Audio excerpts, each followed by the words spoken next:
हमारी डिक्शनरी भी है, मेरी खुद की सोच है, मर के किसी ने जंग नहीं जीती। वो कोई कहता ना मैं देश के लिए मर जाऊं, तो मैं पहला सिपाही था जो जनरल वेद प्रकाश मलिक को वहां का आता वो सर मैं मरने के लिए नहीं आया, तो मुझको मैं तो मारने के लिए आया। 1948 की लड़ाई में पापा के कई गोलियां लगी। वो ये की बार कहता था कि वीर भोग्या वसुंधरा। हमारे क्या है कि हमारी ट्रेनिंग ये दी जाती है कि जो बेटा भर्ती होगा ना वो फौज में जाएगा। हम 4 भाई फौज में थे, जो 3 का गोली लगी हमारे भारत माँ के लिए। दिगेंद्र है साहब, लेकिन वो बच्चा ही है साहब, छोटा है, दाढ़ी मूछ नहीं आई उसके। बोले कोई बात नहीं। जनरल साहब की गाड़ी आगे निकल गई, हमारी गाड़ी थी गार्ड की, उसके ऊपर ग्रेनेड फेंका, हमने कैच किया और उसी उग्रवादी को ठोक दिया, हवा में पकड़ के फेंक दिया। हवा में जैसे उसने फेंका मैं गाड़ी में ऐसे कैच करा और उसके गर्दन में ठोक दिया। फिर मेरे को मैं ब्लैक हेड कमांडो में भेज दिया गया मेरे सीओ साहब ने। फिर मैं ब्लैक हेड कमांडो में ट्रेनिंग ली। फिर हजरतबल में गए तो मैं स्नाइपर शूटर था, यानी 600 मीटर आंख में गोली मारने का तजुर्बा था मेरे पास में। 600 मीटर दूर से आप गोली मार सकते थे? 600 मीटर पे कौन सी आंख में गोली मारनी है वो आज भी मार सकता हूँ। मेरा सीओ था कर्नल BS दौल था, तो उसने बोला दिगेंद्र सामने आपको झांकी दिखाई दे रही है? मुझे हाँ। बोले इसमें गन फिट कर, इसमें जो भी मुंह निकालता है इसको गोली मार देना। तो मुझे सर निकाल रहा है, बोले ठोक। मैंने उसी टाइम गोली ठोकी, उसके सिर में लागी गोली और 144 उग्रवादी बोले या अल्लाह हम मरना नहीं चाहते। हमारे सीओ साहब बोले ठीक है, हम भी गोली बर्बाद नहीं करना चाहते। 13 मई को एक लड़का कोबरा नाम का, क्या नाम, दिगेंद्र कुमार, वो तो पागल है, बोले दौड़ा दौड़ा के मार रहा था उग्रवादी को। तो बोले ठीक है फर्स्ट बैंकर को उड़ाएंगे और लास्ट को भी दिगेंद्र तो ही उड़ाओगा। 10 के बाद वो ठीक है साहब, ऑर्डर जय हिंद। और हम 10 के 10 आदमी 12 जून की रात को मैंने 18 हैंड ग्रेनेड लिए हुए थे। एक के 47 ली थी, एक कमांडो टाइगर जो साइनाइड में भिगोता है चक्कू, और साइनाइड में भिगो के, हाँ वो साइनाइड में होता है, वो आदमी को टच करते ही टक। मैंने एंड टू एंड ग्रेनेड लिया और लेने के बाद में उसकी पिन काटी और उस बैंकर के अंदर दाखिल कर दिया।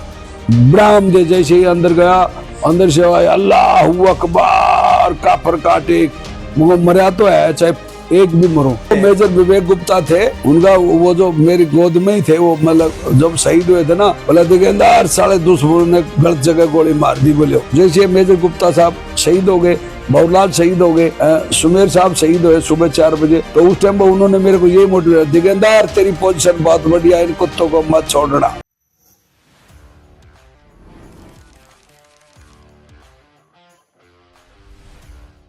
नमस्कार, आप सभी का स्वागत है। आज का एपिसोड काफ़ी स्पेशल है।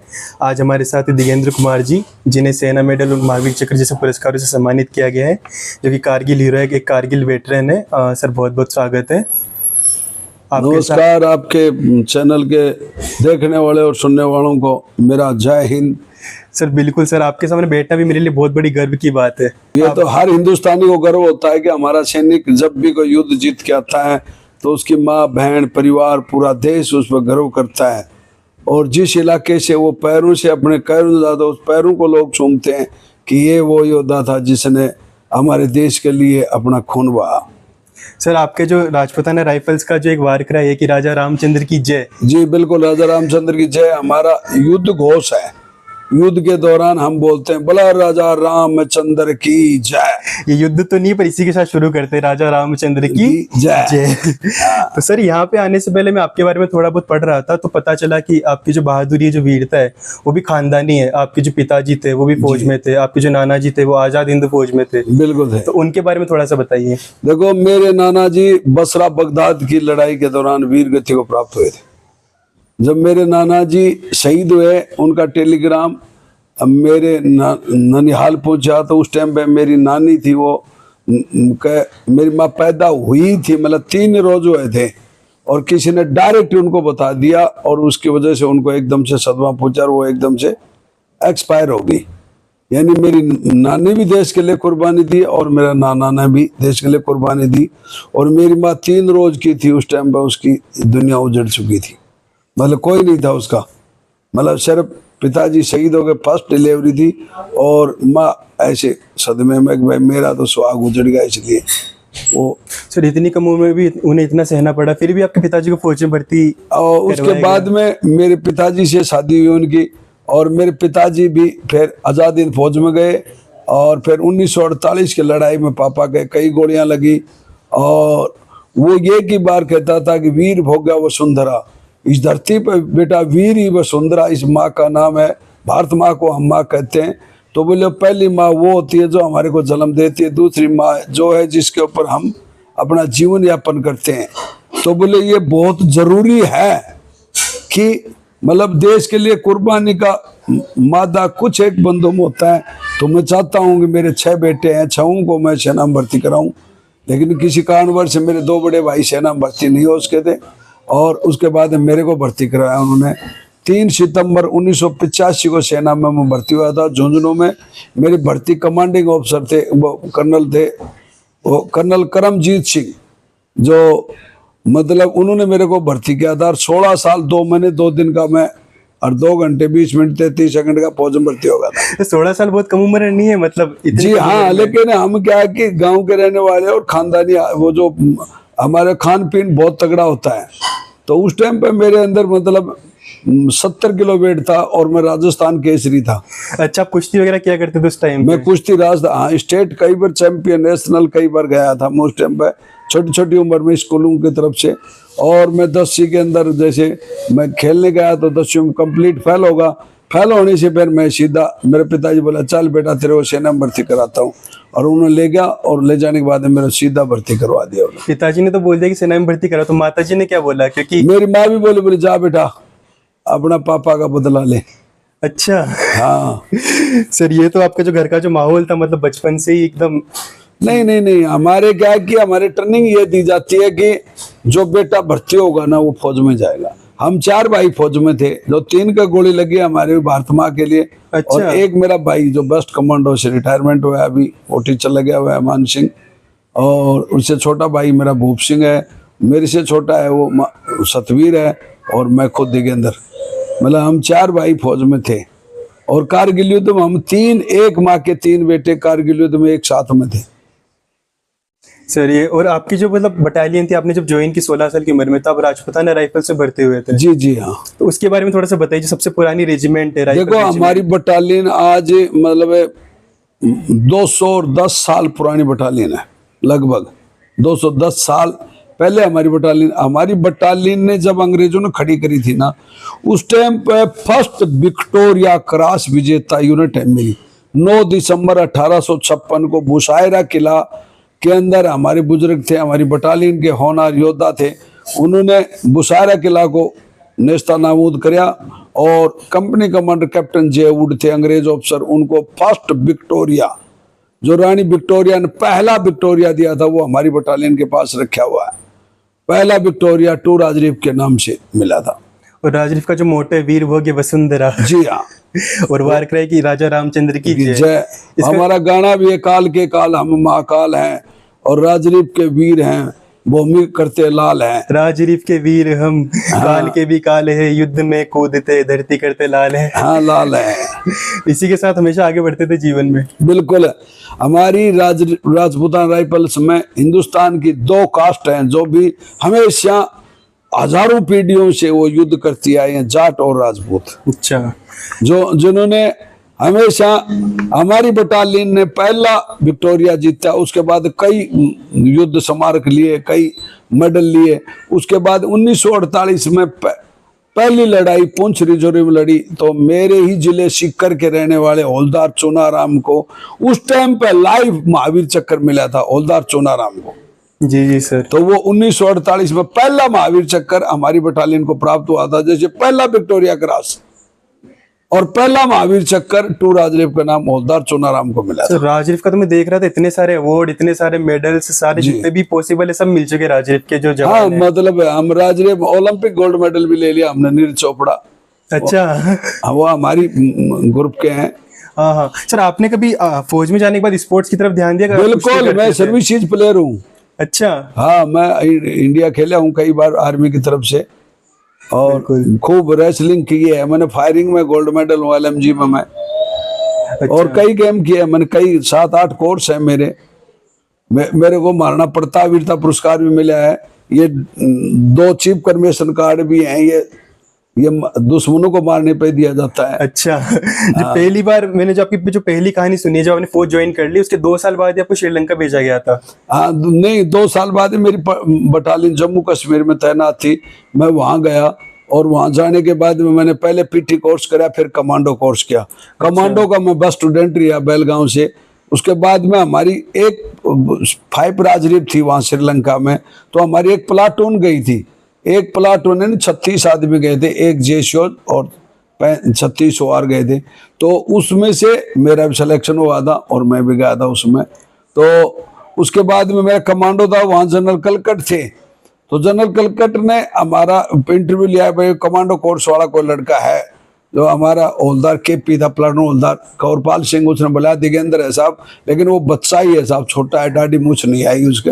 बोले कोई बात नहीं, कमांडो का क्या बच्चा क्या बता। बोले जहर का क्या छोटा क्या बड़ा, सांप का क्या छोटा बड़ा, जहर तो बराबर होता है। तो आपको भेजा गया, फिर श्रीलंका गए आप? श्रीलंका में गए, वहां जनरल कलकट के हम गनमैन रिया, बॉडीगार्ड रिया।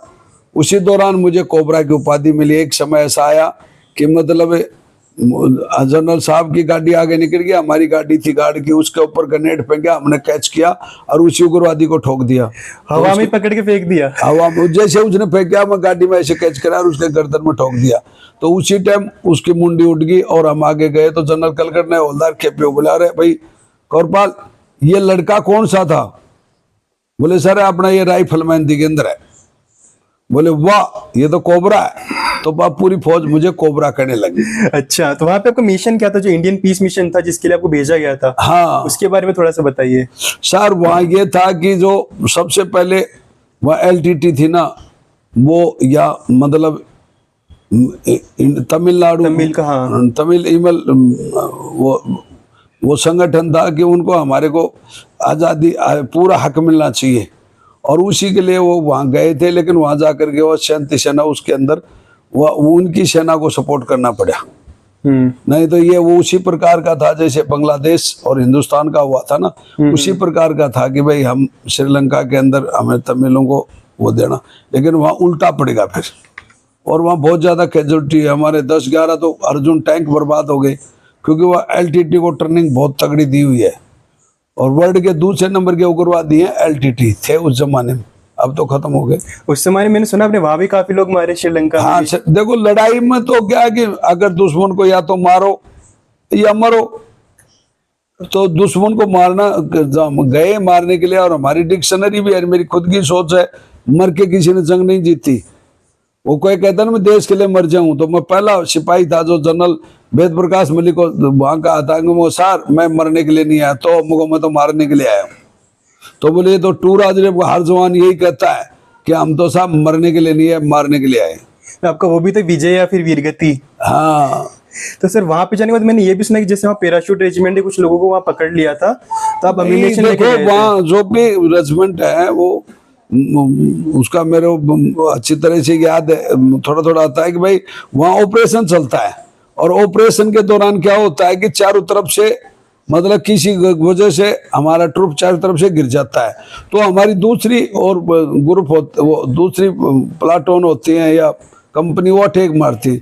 तो वो एक ऐसी जगह हल्टिन कोमली की जगह थी जंगल में, जहाँ पर 72 घंटे हो चुके थे हमारे 36 कमांडो को उनसे लड़ते लड़ते। अच्छा। अब उनके पास अन्वेषण और खाना नहीं था, तो उसमें जब वहां अंदर जाने नहीं दे रहे थे, वहां हमारे कोई 9 टैंक बर्बाद कर दिए थे उन्होंने, माइनों से उड़ा दिए थे।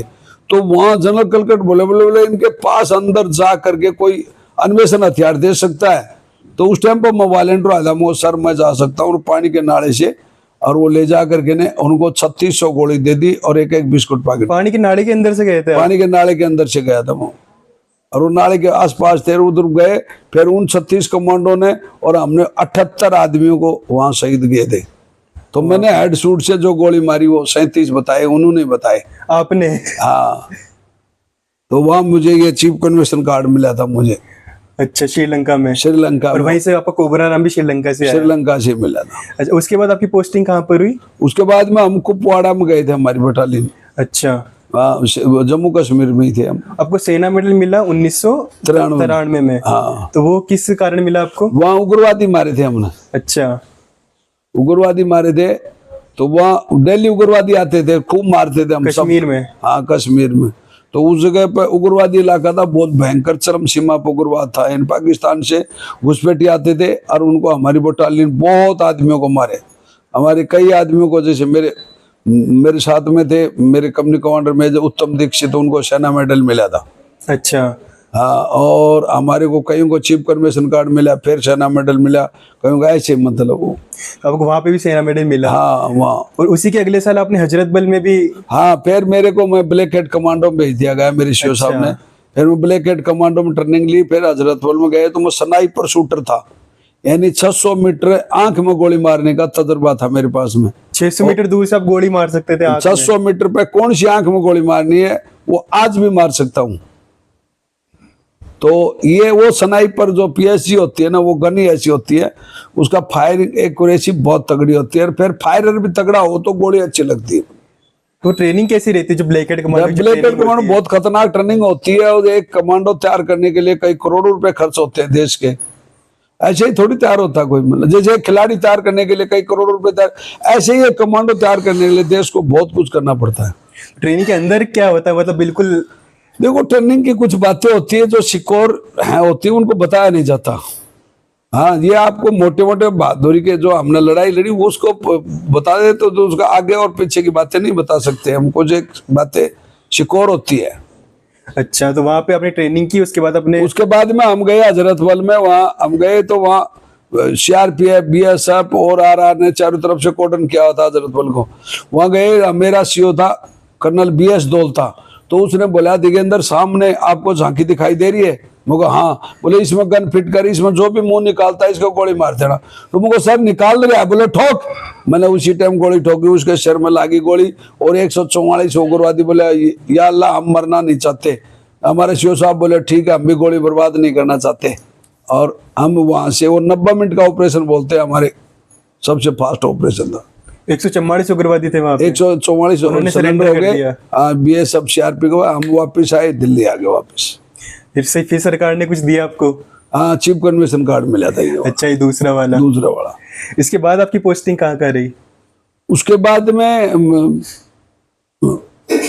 दोबारा हम 99 में फिर कुपवाड़ा चले गए। अच्छा, कुपवाड़ा। हाँ। जब कारगिल में आपको जब न्यूज पता चली कि कारगिल में ऐसा ऐसा हो गया, उस समय? नहीं, 13 मई को मैं 4 उग्रवादी मारे थे अकेले ने। अच्छा। वो क्या था कि हमारी प्लाटून थी और वो सभी नारे थे, और मैं मतलब हथियारों के पास बैठा हुआ था, और अति देर में सामने से उग्रवादी आया, अपनी LMG ली और मैंने उनका पीछा किया, और एक को तो वहीं डेर गया, एक को थोड़ा दूर, एक और दूर, एक और दूर, ऐसे करके ने उनको खूब दौड़ा दौड़ा के मन मारे 4 उग्रवादियों को। आपको कभी इस गोली वोली लगी अभी तक, मतलब जो आपने? हाँ, मेरे 5 गोली लगी हुई है।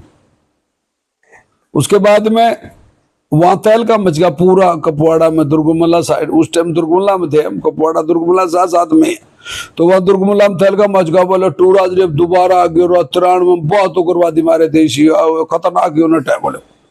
तो उसके बाद में कारगिल में 15 मई से लड़ाई शुरू होगी। आप उस समय कहाँ पे, जब आपने न्यूज सुनी कि कारगिल में ऐसी हरकत हुई है? दुर्गमुल्ला में थे। दुर्गुल्ला थे। फिर आपको बुलाया गया वहां से? ऊपर से हमारी बटालियन को बुलाया, क्योंकि वहां उससे पहले हमारी बटालियन को 31 मई को बुलाया गया था वहां।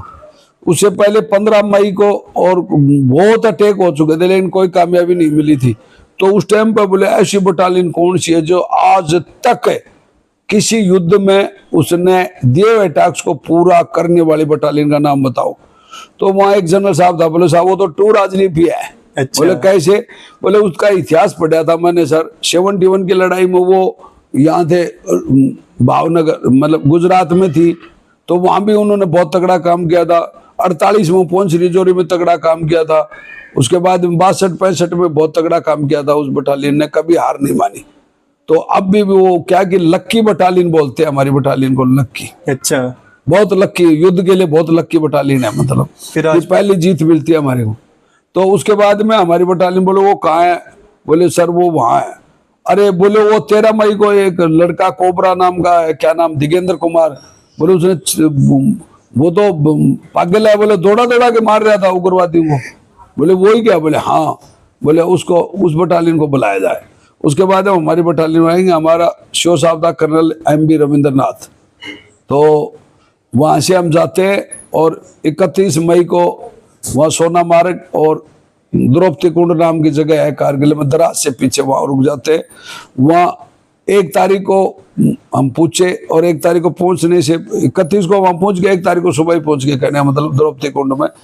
वहां पहुंचने के बाद में जनरल मलिक साहब का काफिला आया गाड़ियों का, और वो देखा गया तो टूर हाजरीफ आ रही है, तो उसने काफिले को रोका, और जो आगे वाली गाड़ी में था तो मैं कूद के गया, मैं समझ गया ये चीफ की गाड़ी है, क्योंकि वह कई बार चीफ के कमांडो में ड्यूटी दी हुई तो मेरे को मालूम था, तो वो गाड़ियों का उनका निशान अलग ही होता है। तो वो देख के मैं नीचे कूदते मंगो जैन साहब, तो वो जनरल साहब सीधा है, बोले बेटा क्या नाम है? मंगो सर नायक दिगेंद्र कुमार उर्फ कोबरा।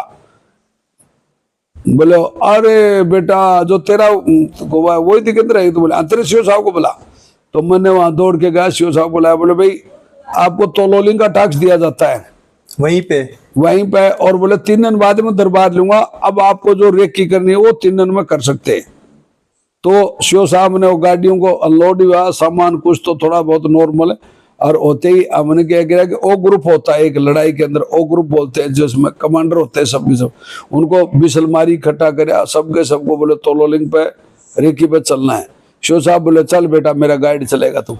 तो सीओ साहब के साथ में कर्नल अमीर अंदर के साथ गाइड चलता है, ऐसे ऊपर गए तो वहां वो पहाड़ी तोलोलिंग टॉप वो पहाड़ी थी जिस पे 3 हमले पहले हो चुके थे।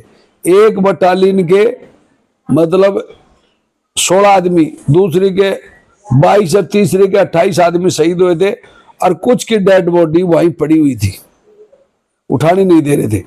जब हमारे को टास्क दिया गया था अगर टूर हाजरीफ तोलोलिंग पे कब्जा करेगी, और हम वहां गए तो वहां जो बटालियन थी उसे हमने पूछा तो वो सभी ने ऐसे बोले भाई साहब बहुत मुश्किल है, बहुत मुश्किल है, बोले बहुत मुझको चलो कोई बात नहीं मुश्किल है तो देखते हैं। और हमने वहां रेकी करके ने, और मैं पूरा तोलोलिंग के पीछे घूम घाम के रेकी करके ने पीछे आगे मेरे सीओ साहब को बता दिया मैंने। सीओ साहब बोला ठीक है बेटा तेरे को जो चाहिए वो मिलेगा, और वो रशिया का रस्सा और वो कील और वो इंजेक्शन मेरे को दे दिया। मैंने चीफ को बताया, वो फटाफट सारा काम होगा। अब वहां कोर्स कर रखा था माउंटेन चढ़ने का पार्ट? हाँ मेरा माउंटेन वेलफेयर कोर्स है, पीटी कोर्स है, कमांडो है, कराटे है, ब्लैक बेल्ट हूँ 3 डन, और उसके बाद में मेरा PWN है, PC है, कई कोर्स है मतलब। तो आपने वॉलंटियर किया कि मैं ही पहाड़ पे जाके रस्सी? हाँ मैंने ये बोला मुझको सर मेरा माउंटेन वेलफेयर मेरे को ये रस्सा चाहिए। वो तोलोलिंग इस प्रकार से थी तो सामने से अटैक मार रहे थे, और यहाँ नाले में गया और यहाँ से रस्सा बांध दिया मैंने।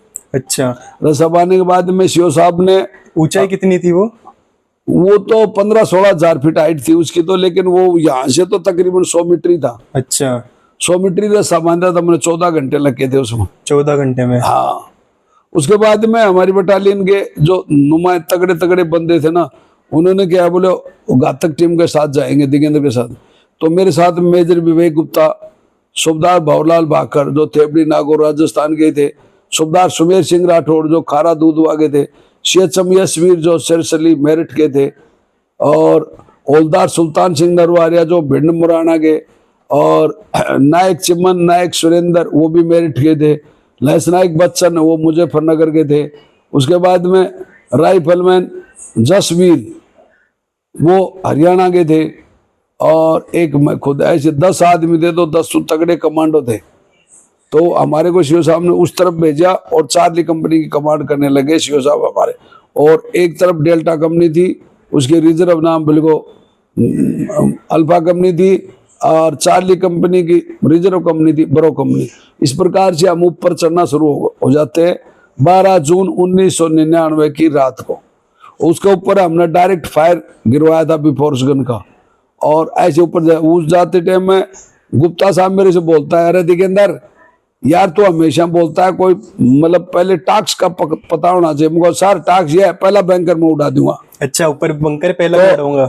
भवरलाल भाकर बोलता है साहब जी दूसरा मैं, सुमेर वो गुप्ता साहब बोलता है, CHM यशवीर बोलता है तीसरा मैं, ऐसे करके हम 10 के 10, और बोले 10 से ज्यादा बैंकर हुए तो मुझको बैंकर तो ज्यादा भी हो सकते हैं साहब। बोले क्यों? वो मैंने देखा है रस्सा बांधते टाइम में मैंने देखा था, मुझको वहां तो गन ही गन लगी हुई, कोई इधर है कोई इधर है, कोई ऐसे कोई ऊपर है कोई नीचे ऐसे, तो ये पर है साहब मुझको वहां पर। तो बोला ठीक है फर्स्ट बैंकर को उड़ाएंगे और लास्ट को भी दिगेंद्र तो ही उड़ाओगा 10 के बाद। मुझको ठीक है साहब ऑर्डर जय हिंद। और हम 10 के 10 आदमी 12 जून की रात को मैंने 18 हैंड ग्रेनेड लिए हुए थे, एक के 47 ली थी, एक कमांडो टाइगर जो साइनाइड में भिगोता है चक्कू, और साइनाइड में भिगो के। हाँ वो साइनाइड में होता है, वो आदमी को टच करते ही टक उसी टाइम आदमी खत्म हो जाता है। और एक पिस्टल, ये हथियार लेकर के हम ऊपर चढ़ते हैं, और जैसे ऊपर जाते हैं हमने फायर को ऊपर करवाया वहाँ फायर बेस से, और फायर बेस से ऊपर करवाया, और करते ही हम नीचे की तरफ घुसते हैं ऐसे, और जैसे अंदर की तरफ जाते हैं तो सांप की तरह रेंगता गया, तो दुश्मन के बैंकर में ऐसे मेरा हाथ लगा और मैंने उसकी यूएमजी को पकड़ के बाहर खींच लिया। उसने फायर किया, पहले गोली यहाँ लगी और 3 गोली मेरे सीने में लगी यहाँ से। उसी समय पे? उसी समय 2 गोली एक कैसे डाली, वो भी छूट गई। मैंने एंड टू एंड ग्रेनेड लिया, और लेने के बाद में उसकी पिन काटी और उस बैंकर के अंदर दाखिल कर दिया। ब्राम दे जैसे ही अंदर गया, अंदर से आए अल्लाहू अकबर, काफर काटे, मुझे मरा तो है चाहे एक भी मरो, अब उसमें 5 मरे या 6 मरे मुझे पता नहीं, और वो बैंकर उड़ा दिया। उसके बाद में हमारे गुप्ता साहब एंड भवलाल साहब आगे की तरफ जैसे बढ़े, तो उनका मेजर था वो 6 नॉर्दर्न लाइट इन्फेंट्री थी, 5 थी, वो 6 ऐसे बोल रहे थे, तो वो उसका वो मेजर था। बोला अब मेरा नाम मेजर अनवर खान है, हिंदुस्तानी काफरा, बोले तुम्हारा चौथा हमला फैल करेंगे। वो तो बोले याली अपने वाले, बोले बोल राजा रामचंद्र की जय, ऐसे बोल बजरंग बली की जय, ऐसे करके हम सब गए। वो 9 साथी मेरे आगे भिड़ गए, और उन 9 साथियों ने उनके 30 आदमियों को छोटे छोटे टुकड़े कर दिए, मतलब, लेकिन मेरे 9 साथी, किसी का 20, किसी का 10, किसी का 15-15 गोली लगी, और वो हमेशा के लिए मुझे छोड़ के चले गए। मैं एलओसी कारगिल देख रहा था, तो उसमें आपकी गोद में कोई है जो बोलते कि दिगेंद्र मुझे मार दिया, वो एलओसी कारगिल? हाँ, वो मेजर विवेक गुप्ता थे, उनका वो जो मेरी गोद में ही थे, वो मतलब जब शहीद हुए थे ना, बोला दिगेंद्र साले दुश्मन ने गलत जगह गोली मार दी। बोले राजश्री ने धोखा नहीं किया, मैंने राजश्री से धोखा किया है। उनकी पत्नी थी मेजर राजश्री बिष्ट। अच्छा। वो भी आर्मी में डॉक्टर थी, और वो कह रहा था कि यार बोले मैंने राजश्री से धोखा किया दिगेंद्र, मैं चलता हूँ इस देश को छोड़ के। तो उसी टाइम वो शहीद हो चुके थे। उस टाइम पे आपको क्या मतलब फीलिंग आई अंदर की? देखो लड़ाई में फीलिंग नहीं होती, लड़ाई में एक ही होता है कि एक जुनून होता है। फीलिंग तो ये बाद में पत्रकार पूछते हैं ना आपको कैसा लगा, कैसा हुआ, ये यहाँ कुछ भी बता सकता है इंसान क्या। वो फीलिंग वहाँ कुछ नहीं, वहाँ एक ही टारगेट होता है 100%, मतलब वहाँ 440 वोल्टेज रहता है खोपड़ी में हमेशा, और वह दुश्मन के ऊपर टूट पड़ने का एक इरादा, दुश्मन दिखते ही ठोको बस। ये आपको 3 गोलियां लगी, तो गोली लगने के बाद कैसा, मतलब आप काम कर रहे थे? नहीं, गोली को मैं देख लिया, मेरा हाथ काम कर रहा है। हमारी फौज में ट्रेनिंग सिखाई जाती है कि अगर बोले पुर्जा कट जाए तो भी लड़ेंगे यार, क्या फर्क पड़ा है भाई, कुछ करना, बॉडी का क्या करना, लास्ट में तो जलाई तो गिना, तो यहाँ से कट की पड़ी रहा दे, उसको फर्स्ट एड करो भाई, वो थोड़ा खून बचा है तो थोड़ी देर ज्यादा देर लड़े, बाकी कटे, अब कटे हुए इतने पैर कटे, इतने हाथ कटे, आदमी नहीं घूमते क्या रोड पे, तो क्या लड़ाई नहीं लड़ सकते हमें कटे हुए, और उस टाइम तो ताजा ही होता है। तो गोली से कोई वो नहीं, गोली से कुछ आदमी भय मानते, हमारी टूर आदमी में गोली को भय नहीं मानते। टूर आदमी हमारी ट्रेनिंग ऐसी होती है, क्योंकि हमारी बटालियन टूर आदमी में दादा बेटा पोता पड़ोता, मतलब सबके सब पारिवारिक बटालियन है। अभी हमारी बटालियन का भी हमारे कारगिल डे मना रहे कलकत्ते में भी, मतलब 3 नवंबर से 5 नवंबर तक हम पूरे बुजुर्ग जितने भी है जो युद्ध करे वो सबको बुलाया हमारी बटालियन, और हर साल जाते हैं हम, बच्चों को आशीर्वाद देते हैं, उनको मोटिवेट करके आते हैं। अरे हमने ये जो ट्रॉफी रख रखी है ना, ये मेडल, ये डबल करना मेरे बच्चों, तभी पेंशन आना, नहीं तुम पेंशन के हकदार नहीं हो। और टूर हाजरी पे एक बहादुर बटालियन है, ऐसे नहीं है कि भाई कोई अकेला दिगेंद्र बहादुर है ना, जो बहादुर होते हैं बहादुरों में काम करता है, जब मजा आता है। आपको देखा कभी जंगल में शेर होता है, उसके पास शेर ही मटर गश्ती करते रहते हैं, गीदड़ होता है नहीं। तो टूर हाजरी पे मेरे जैसे 864 शेर है एट ए टाइम रहते हो, तो फिर वो बहादुर होगा तो बहादुरी से लड़ेगा। और इसी प्रकार से वो टूर हाजरी के अंदर जैसे मेजर गुप्ता साहब शहीद हो गए, भवलाल शहीद हो गए, सुमेर साहब शहीद हुए सुबह 4 बजे, तो उस टाइम पर उन्होंने मेरे को यही मोटिवेट, दिगंदर तेरी पोजीशन बहुत बढ़िया, इन कुत्तों को मत छोड़ना। मैंने सुना आप बीच में खड्डे में फंस गए थे, एक तरफ तो पाकिस्तानी फौज थे और एक तरफ हमारे लोग थे और आप बीच में थे। उसको करोड़ रेंज बोलते हैं फौजी भाषा में। वो सेफ्टी का सबसे अच्छा पॉइंट होता है। यानी कि ये खाड़ी जो इस प्रकार से ये खाड़ी है ना, हाँ। इधर तो सुन बैठा, इधर अपने से फायर आ रहा है, इधर फायर आओ, इस पर ठोकेगा, ये इस पर ठोकेगा, पर तो बीच में है ना, अच्छा। सेफ हो गए ना। तो यहाँ से मतलब इनको ग्रेनेडों से मैंने 11 बैंकर उड़ा दिए सुबह तक, ग्रेनेडो से। हाँ। और मेजर अनवर खान मुझे गाली काटा है, हिंदुस्तानी कुत्ते बाहर निकाल।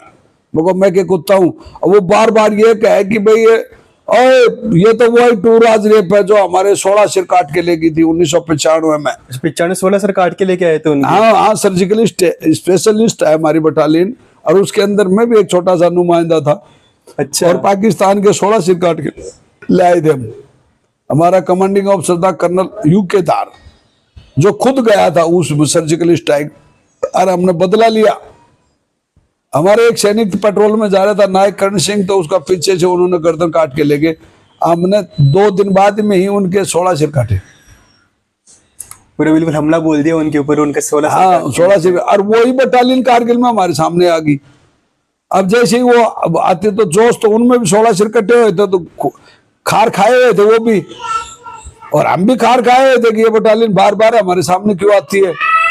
उसके बाद में हमने वो मेजर अनवर खान, जब भी याद आई कि वो 16 काटा, 17 और काट लेते, तो वो पीछे लड़ते लड़ते उसने मेरे यहाँ गोली मारी, मैंने उसके हाथ में गोली मारी। आमने सामने आ गए आप दोनों? आमने सामने आ गए। उसके बाद गद्दम पट्टी नीचे, और उसका टेटुआ पकड़ के नीचे गुड़ाया, और गुड़ाते मतलब उसके कमांडो टाइगर से उसकी गर्दन काटी, और गर्दन काट के डेड बॉडी को पत्थर के सहारे लगाई, तिरंगा झंडा निकाला, और निकालने के बाद में उसे कटी हुई गर्दन में बैठा दिया। आपकी फोटो आई थी अमेरिकन सैटेलाइट में, आपने बोला था इंटरव्यू में। हाँ, वो मेरे को chief of the army staff ने बताई थी, बोले बेटे तेरी साइटेशन तो तेरे सीओ साहब ने मतलब पूरी नहीं लिख पाए, और लिख भी कह सकता है कि वो पीछे, वो 500 मीटर पीछे थे, तो उनको क्या पता। और मेरे साथी बताने वाले तो शहीद हो गए। मेरे जो गुप्ता साहब तो वो शहीद हो गए, और जैसे भवरलाल शहीद हो गए। अगर उनमें से एक आधा जिंदा होता तो मतलब वो मेरे से तो आज ही अफसोस करते करते वीरगति प्राप्त हो गए कि भाई मेरे इस बच्चे को परमवीर चक्र क्यों नहीं दिया। मगर साहब सबसे बड़ा चक्कर ये, हमने युद्ध करा देश के लिए, अपने आप को गवर्नमेंट है, मेडल से बड़ा नहीं होता। मगर साहब सबसे बड़ी शाबाशी है, मेरी बटालियन मुझे शाबाश देते कि शाबाश। आज भी बच्चे हैं वो बोलते शाबाश गुरुजी आपने कमाल कराया, शाबाश गुरुजी, इससे बड़ा तो कोई मेडल ही नहीं है दुनिया में। तो मुझे साहब मेडल मॉडल की तो कोई बात को ना, मिल गया मेडल जो भी है। महावीर चक्र भी के कम थोड़ी है, सेकंड चक्रों का चक्कर है महावीर चक्र। हाँ, वीरों का वीर महावीर है, तो और इसे पता और क्या चाहिए। और मैं अपने बच्चों को, अपने बटालियन को यही मोटिवेट करता हूँ कि यार मेडल के लिए तो लड़ाई कोई नहीं लड़ता, और लड़ता है जब मेडल अपना आप पीछे आते हैं।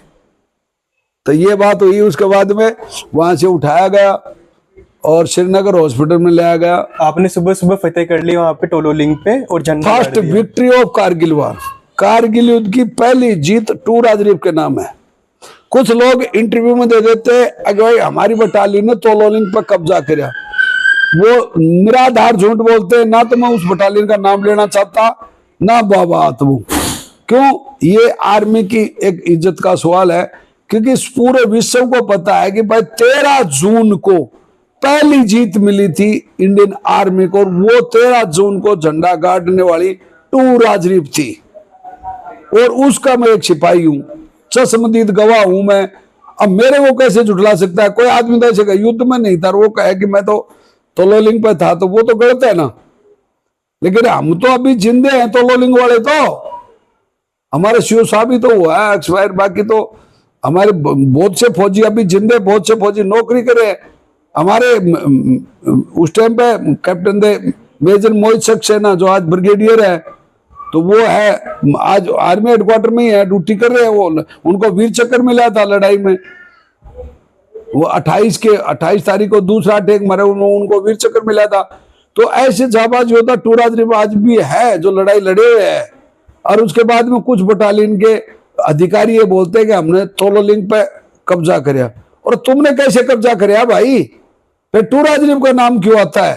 टूराज रिप को 3 ऑनर ऑफ द लड़ाई में क्यों मिला? फिर परमवीर चक्र हमारे को 4 मिलने चाहिए, तो जबकि 4 महावीर चक्र दिए। विक्ट्री दिवाई थी हमने। एक नदी को एक आदमी क्रॉस करते जाए तो पूरा गांव का गांव क्रॉस कर सकता है, पूरी पटालिन क्रॉस कर जाती है, लेकिन फर्स्ट में तो कोई जाए, फर्स्ट में हम ही चढ़े थे तोलोलिंग पे। उसके बाद में तो कारगिल में सारे सैनिकों में जोश आगा और गया, टू राजनीति चढ़ गई तो हम किसी से कम है गए, अब इंडियन आर्मी किसी से कम है भी नहीं। इस प्रकार से हमने वो फर्स्ट विक्ट्री दिलाई कारगिल में। आपने जब झंडा गाड़ा वहां पे, फिर जब आपने नीचे इन्फॉर्म किया तो नीचे क्या रिएक्शन था वहां के जो नहीं नहीं, मेरे सीओ साहब उसी टाइम कर्नल एमबी रविंद्रनाथ आगे और आकर के ने यार मेरे को ऐसे सलूट, प्राउड माय सन, आज हिंदुस्तान की पहली विक्ट्री मेरे बेटे दिगेंदार, तुझे मुबारक हो, आज टू राजरीव का इतिहास फिर बढ़ा दिया तने, शाबाश बच्चे, जब तक ये धरती रहेगी बेटे टू राजरीव रहेगी और ये हिंदुस्तान रहेगा, जब तक तेरा नाम रहेगा, शाबाश बेटे। इधर मैं, हमारा हौलदार हरपाल था मेरा वो साथी, वो मेरा प्लाटून का, वो बोला साहब दिगेंद्र तो पूरी तरह जख्मी है। हरपाल को बोले क्या बात कर रहे, बोले हाँ। फिर एक नायक सुरेंद्र था, तो वो इतनी देर में एक उग्रवादी ने फायर कराया, वो पाकिस्तानी को बचा हुआ था, तो वो सुरेंद्र वो पीछे घूम के गया, उग्रवादी के सिर में गोली मारी है। जब बोला आप सारे हारने के बाद में फायर करते रहते हो तो और उसने सीधा ठोका नायक सुरेंद्र। और हमारा हौलदार हरपाल था, तो उसने मतलब सीओ साहब को बताया साहब दिगेंद्र बुरी तरह जख्मी है। और उसके बाद मेरे को वहां से उठाया गया और नीचे ले आया गया, श्रीनगर हॉस्पिटल में आया तो देश का प्रधानमंत्री अटल बिहारी वाजपेयी मेरे 3 थप्पी मार के बोलता, वाह रे मेरे कलयुग के कर्णबली, इतना 48 मारे। मगर है 48 मारे कारगिल में? हाँ। बोलो आपने 48 मारे कारगिल में? बोलो मेरे को साहब मुझे तो पता नहीं, वहां रिपोर्ट आई है तो आई, वैसे तो 80-90 डेड बॉडी थी वहां पर। तोलोलिंग पे सबसे ज्यादा दुश्मनों की कैजुअल्टी करी थी हमारी बटालियन ने। 11 बैंकर उड़ाए थे, उनके कई पोजीशन को अड्डे हुए थे, बर्बाद बैंकर की तरफ से काफी आदि मारे थे, उधर तोलोलिंग टॉप पे मारे थे। इस प्रकार से फर्स्ट विक्ट्री दिलाई हमारी टू राजनीति में। प्रधानमंत्री जी ने आके आपको बोला कि वाह मेरे बच्चे 48 मारे तूने। हाँ, वाह रे मेरे कलयुग के कर्णबली, कलयुगी भीम ऐसे बोला था मेरे, अब पूरा सही। वो तो अपने आप में काफी कविताएं लिखते थे, तो काफी उनकी, हाँ वो ऐसे बोले, वाह रे कलयुग के कर्णबली, बोले तने 48 मारे, शाबाश मेरे बच्चे बोले।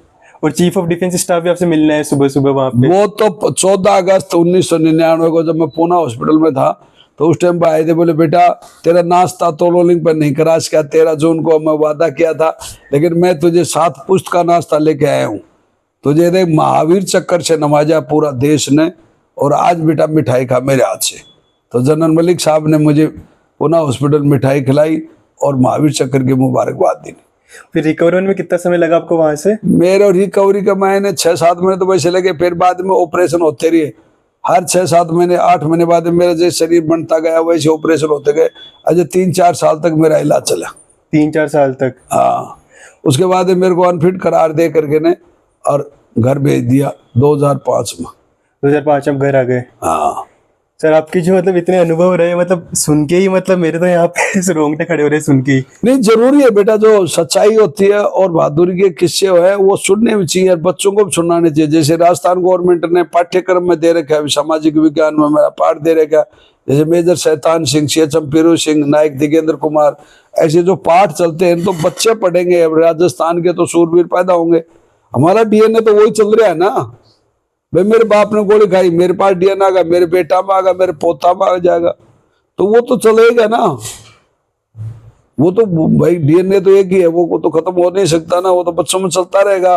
और ऐसी सूरवीरता दिखा। हमारे जो राजा महाराजे कितने योद्धा थे, महाराणा प्रताप कितना बड़ा योद्धा था, वीर तेजाजी कितना बड़ा योद्धा था, जो अकेला पूरी रात लड़ते लड़ते कितने उग्रवादियों को मारा उसने, कितने चोरों को मारा, और फिर वीर गति को बताया। आज वो एक देवता के रूप में है, पूरा राजस्थान उसको वीर तेजाजी का नाम से पुकारते कि वीर तेजाजी महाराज की जय। उसके नाम से अगर कोई का सांप भी लड़ जाता है तो जहर नहीं चढ़ता, ऐसे वीर होते हैं इस धरती पे। तो हम तो उन्हीं की तो औलाद है, हम कोई अलग से थोड़ी आए थे।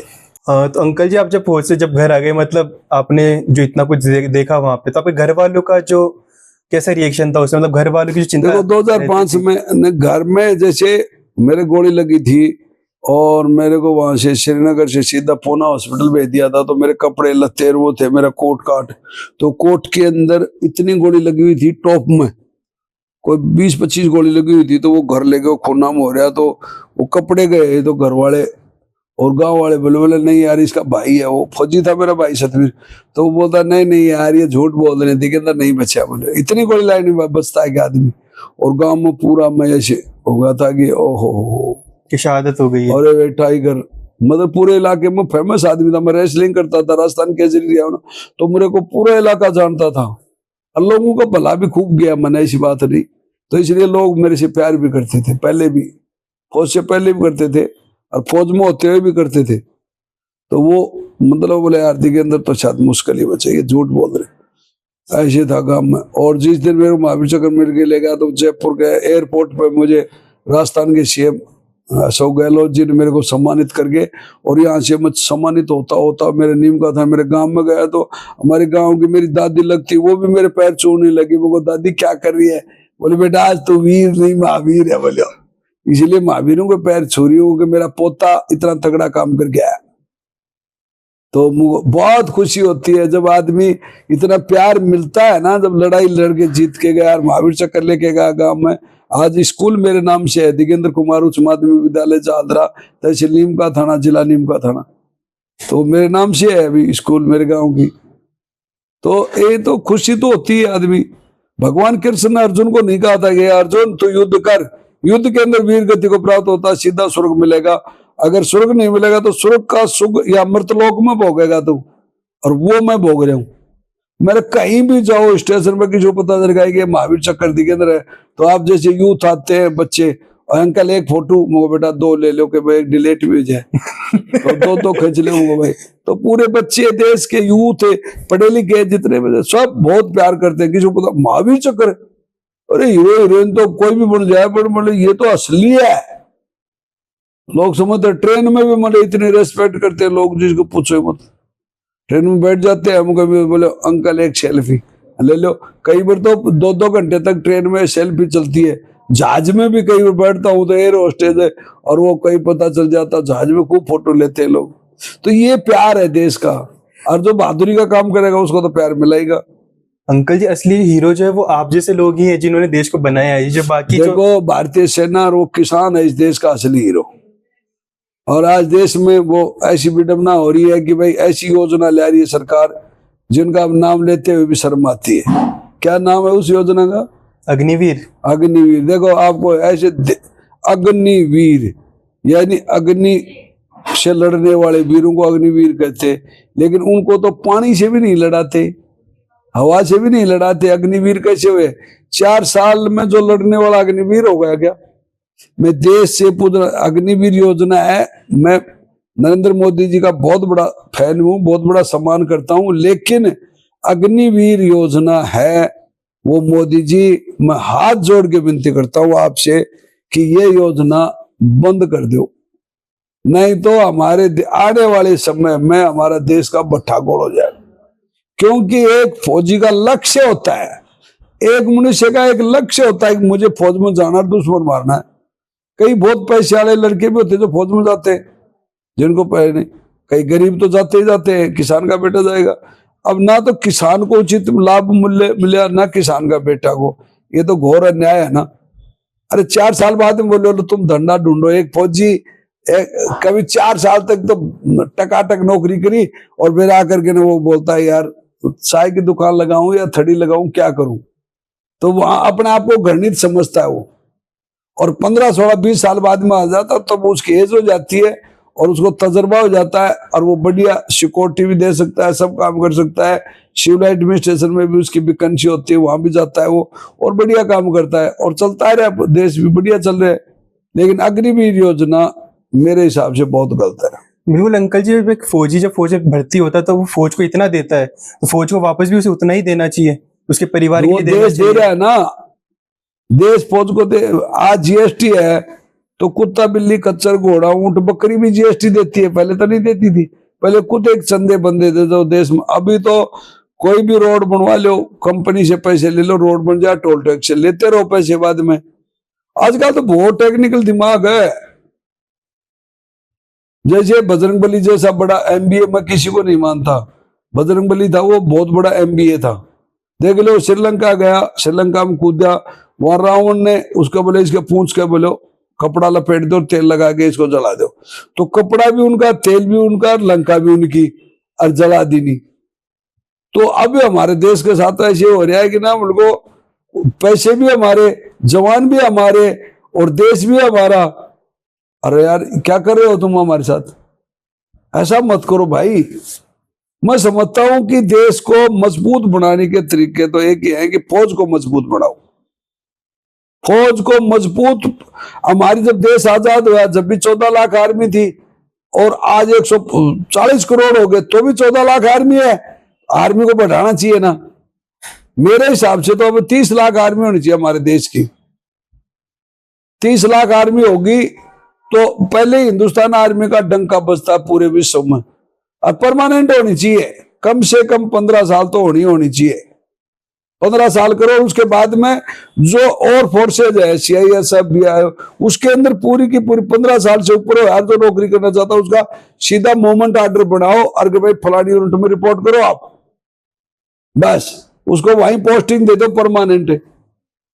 जरूरत क्या है उसको भर्ती प्रक्रिया करने की?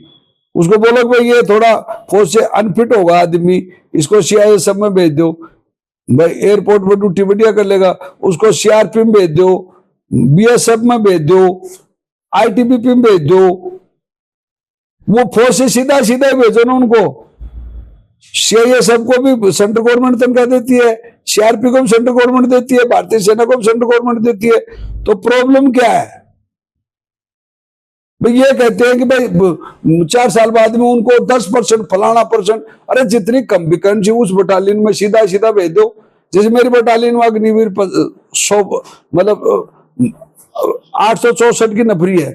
864 के अलावा अगर सेंटर से भर्ती होकर के ज्यादा बच्चे जाते हैं, 1000 हो जाते हैं, तो उसके मायने 166 को भेजो, 166 को दूसरी ग्रुप उसमें जिसकी एज होगी 15 साल होगी उसको भेज दो वहां पर, सीधा सीधा ही भेज दो। उसको 2 पेंशन भी नहीं, एक ही पेंशन मिलेगी। भाई वो 60 साल वो नौकरी करना चाहता है तो भेजो, और वो कहता है कि नहीं मैं तो घर जाना चाहता हूँ और आगे कोई नौकरी नहीं लूंगा, तो आगे उसको कोई नौकरी प्राइवेट में तो कुछ भी करो अपनी तरफ से, उससे क्या लेना। लेकिन वो सेंट्रल गवर्नमेंट वाली नौकरी उसको नहीं मिलेगी, वो लिखवा करके उसको भेज दो पेंशन, क्या फर्क पड़ेगा? देश तो चल रहा है ना। अग्निवीर योजना गलत है देश। अंकल जी मैं तो खुद देखता हूँ, जब पहले गांव में सुबह 4 बजे बच्चे उठ के दौड़ लगाते थे कि फौज में भर्ती होना, एक जुनून रहता था उनके अंदर। देखो अगर मेरी उस टाइम पे 14 साल नौकरी थी, मैं कारगिल लड़ाई में था, उससे पहले मैंने कई लड़ाई लड़ चुकी था, इसलिए अटका हुआ काम था, यानी तोलोलिंग वो अटक गया था। अगर हमारी बटालियन से दूसरी बटालियन जाती तो वो फेल होती 100%। और चौथा हमला फेल होने के बाद में इंडियन आर्मी 5वां हमला नहीं करती, छठा नहीं करती, वो 50 हमला थोड़ी करती, वो उसको छोड़ना पड़ता, मनोबल टूट जाता है इतना। अरे भाई जब तीन चांस तो गवर्नमेंट भी देती है, थ्रो में भी 3 चांस देती है, हिट में 3 चांस ही मिलते हैं, चौथा चांस थोड़ी देती है। लेकिन वो लड़ाई में चौथा चांस हमारे को मिला और हम जीते। तो इसी प्रकार से अग्निवीर योजना बंद होनी चाहिए। मैं तो देश के हर प्राणी से, हर जिस राष्ट्रपति, प्रधानमंत्री, उपराष्ट्रपति सभी से अनुरोध करता हूँ, सेना के चीफ CDS से सभी से एक अनुरोध करता हूँ, भाई इसके ऊपर आप इस योजना को बंद कर दो। अंकल जी की दिमाग की तो बात है, कोई बंदा 4 साल के लिए जाएगा वहां पे तो उसके मन में वो जुनून नहीं आएगा सेना के लिए कि मैं तो बस 4 साल के लिए आया, तो मुझे बस 4 साल काट के जाने। भाई मैंने आप जैसे बच्चों से भी पूछा है, बेटा मैं ऐसे नहीं बोला, अगर अच्छी होती तो मैं तो देश का सिपाही हूँ और मुझे अभी जाना नहीं अग्निवीर में, मानते हो। लेकिन मेरे देश के जो बच्चे हैं ना, वो बोलते हैं अंकल आप तो पूरी नौकरी करके आए, हमारे को बोलते हो कि 5-4 साल कर लो। 4 साल में ग्रामीण इलाके के बच्चे ज्यादातर ग्रामीण के अभी इतना होशियार हैं ग्रामीण भी कि उसकी शादी भी नहीं करते। अग्निवीर बोले लड़का किस में है, बोले अग्निवीर में, बोले शादी नहीं करेंगे। परमानेंट CRP BSF पुलिस वालों की ठाट से नौकरी हो रही है, उनके बैंड बाजा बाज रहे हैं और वो बेचारा वो बाजा में नाच रहा है। एक सूरवीर तो ना बिल्कुल वह पुलिस के सिपाही के आगे डांस कर रहे आगे, भाई हमारी भी शादी हो जाएगी, कभी हमारी भी शादी होगी, लेकिन उसकी शादी नहीं होती बेचारी। अब बताओ क्या राजनीति खेली है हमारे देश की राजनीति ने हमारे फौजियों के साथ क्या राजनीति खेली है समझ नहीं बैठे। अरे फौज तो चल रही थी, फौज को क्यों छेड़ो? गलत बात है ये। हम तो देश के सर्वोच्च कमांडरों से रिक्वेस्ट ही कर सकते हैं कि भाई आपको मौका मिला है, थोड़े दिन बाद में हम जैसे आज रिटायरमेंट है ऐसे आप भी इससे रिटायरमेंट हो जाओगे, आप भी एक बंगले में पड़े रहोगे, आप उससे कोई नहीं पूछेगा आप। और उस दिन कहेगा कि यार मैं उस दिन अग्निवीर योजना बंद कर देता तो लोग मेरे को पूछते है। लेकिन अब होनी तो चाहिए, देखो क्या कर रही है। ये विदेशों में चलती तो वहां से अपने भारत में लेके आए ये कॉपी करके। विदेशों में तो कोई फौज में भर्ती नहीं होना चाहता, यहाँ तो एक वैकेंसी है तो 1 लाख बच्चे आते हैं। बेरोजगारी कितनी फैल रही है देश में। अरे नौकरी नहीं तो छोकरी नहीं है यार, नौकरी है तो शादी है। ये देखो बेरोजगार को कौन लड़की दे देगा, और कौन लड़की बेरोजगार से शादी करेगी? कोई नहीं कर सकती। जिसके पास दो पैसे कमाने का तरीके अच्छे बढ़िया है तो उसके साथ सुख की जिंदगी जीना चाहता है। और हम देश को सुखी देखना चाहते हैं, इसलिए सेना बढ़ाना चाहते हैं और परमानेंट करना चाहते हैं, हमारा देश सुखी रहे, सुरक्षित रहे। तो ये बात है, अग्निवीर बंद होनी चाहिए बस बेटा। और आगे पूछो क्या बात। अंकल जी, जो बच्चे अब सेना में भर्ती होना चाहते हैं उनके लिए आप क्या कहना चाहोगे? सेना में भर्ती होना चाहते हैं उसमें मैं तो यही कहना चाहता हूँ, फिर तैयारी करो बेटा और चैलेंज से भर्ती हो।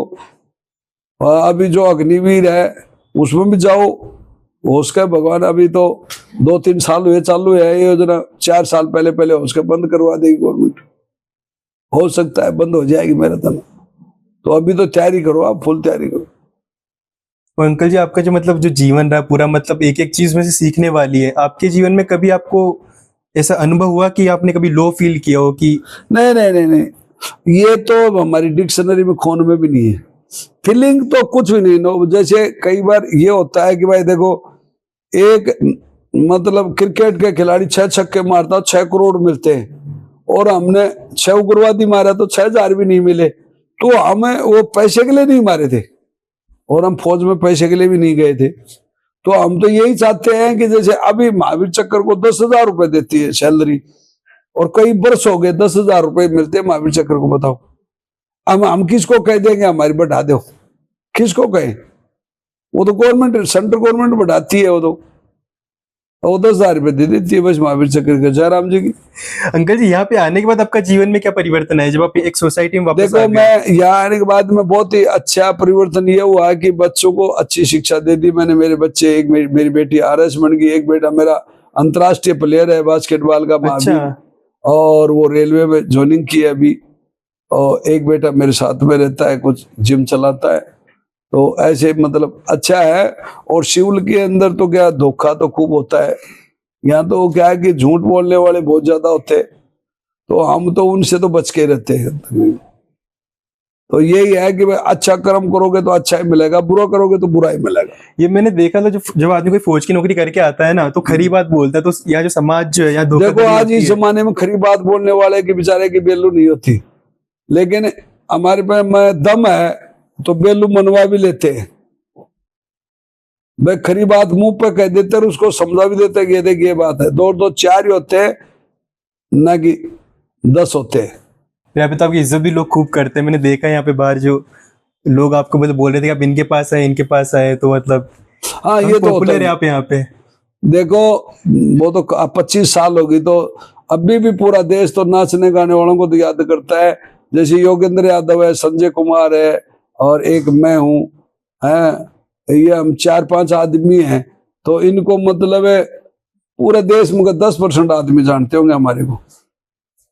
भाई 2 परमवीर चक्र जिंदे कारगिल के योगेंद्र यादव और संजय कुमार, और एक मैं महावीर चक्र, और एक महावीर चक्र शायद और है, 2 हैं कि एक और है, तो उनको कोई लोग जानते ही नहीं। अंकल जी, हमारा लक्ष्य ये है कि आपको लोग जाने कि देश के जो असली हीरो हैं उन्हें लोग पहचाने। हाँ देखो, तो हमसे तो शिक्षा ही मिलेगी बेटा, नाचने गाने वालों से क्या मिलेगा? कुछ नहीं मिलेगा। तो नहीं अंकल जी, आज तो मतलब वाकई आपकी जो पूरी कहानी सुनी, मतलब एक सांस भर गया अंदर ही अंदर, एकदम रोंगटे खड़े हो गए थे मेरे बीच बीच में। तो चलो बेटा, बच्चा आपके और आपके चैनल वालों को हमारा बहुत बहुत साधुवाद, आशीर्वाद। जय हिंद, वंदे मातरम, बोलो भारत माता की जय। धन्यवाद अंकल जी, आपने बहुत टाइम दिया।